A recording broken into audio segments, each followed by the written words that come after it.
我不忍你可怜，才出手相助。你人不算坏，咱俩就假戏真做成了亲吧。哎呀，人鬼殊途，咱俩真做不成两口子。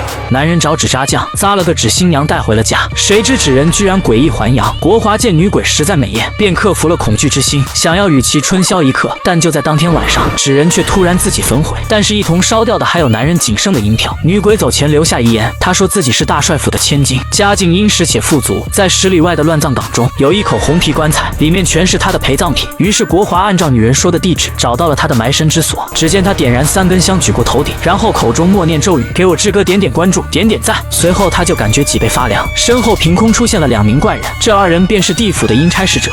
来人，可是嗓门雕刻2位阴差啊！这2人默不答话，却同时伸出手放到了国华肩上，随后就用力的往下按。就在国华坚持不住时，突然他脚底一空，整个人狠狠摔了下去。等国华缓缓站起身时，面前却有个媒婆专门在等他，他要国华背上新娘随他去拜堂成亲。新娘在哪儿啊？姑爷说下了，新娘子，我正在你的背上啊！这诡异的一幕把国华吓得瑟瑟发抖，可为了那丰厚的陪葬品，国华也只能背着新娘朝里走去。可当他走进墓穴深处时，国华立马就后悔了。只见墓中张灯结彩，就等着新人入场完婚。然而这四处站满的阴兵也将诡异的氛围感拉到爆表。只见大帅稳坐高堂，就等着国华磕头奉茶了。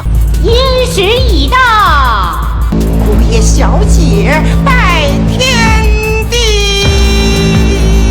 媒婆话音刚落，纸新娘就狠狠地弯腰磕头，力度之大，甚至将地板都砸得粉碎。国华看得目瞪口呆，心想这头他可磕不来。但在阴兵齐刷刷的眼神逼迫下，国华只好猛提一口气，用力地磕了下去。不得不说这头磕的力度刚刚好，猛逼不伤脑，磕过头便要给长辈奉茶。然而诡异的事情又发生了，只见国华递给大帅的茶，居然全从喉咙处的枪眼里流了出来。起红布挑盖头，好一个玉凤配金龙。国华生怕新娘也面露凶相，可挑开盖头之后，国华笑了。这出尘脱俗的脸蛋，光滑如玉的皮肤，也难怪国华面露喜色。按照帅府的规矩，新姑爷必须要给新娘子洗脚，给新娘洗脚可比磕头简单的多。国华二话不说，捧起这双白玉足便洗了起来。可洗着洗着，新娘脚踩的洗脚水居然变成了一盆血水。接二连三的诡异事件，国华终于受不了了。你们这帮横死鬼太过分了！我一个活人还能让你们死人给欺负？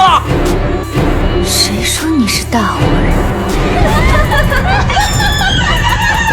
原来国华掉进墓中时就已经中了刀，因为结冥婚自然是死人跟死人的婚礼，而这一切的起因只是因为当年蜀仙送给胡木匠的这堆财宝遭到了赌坊老板觊觎，2人便想着设计国华，于是女人故意送给国华一对逢赌必赢的人骨骰子，引导着国华去赌坊下注。就这样2人合力设计，骗光了国华的所有家当。但国华的钱是继承他爹胡木匠的，胡木匠的钱又都是蜀仙送的谢礼，所以这蜀仙的钱可不是谁都能骗得。报应很快接踵而至，先是送骰子的女人手上长出了神秘小花，这些花迅速布满全身，让他瘙痒难耐。就在这时，赌坊2楼掉下一名赌徒，从他的身上爬出了无数老鼠，这些老鼠像是训练有素一般，找到了国华输掉的银元，然后将这些银元送给了真正需要帮助的人。谢家仙人了，谢家仙人了。其实国华并没有死在墓中，而是一只带着围脖的老鼠舍命挖出了生还通道。国华逃出墓穴后，因身负刀伤倒在了雨泊之中，又被当初的算命先生救下，随后便随着师傅四处游历。就这样，国华安稳度日到老，还将一身本事传给了他的孙儿胡八一。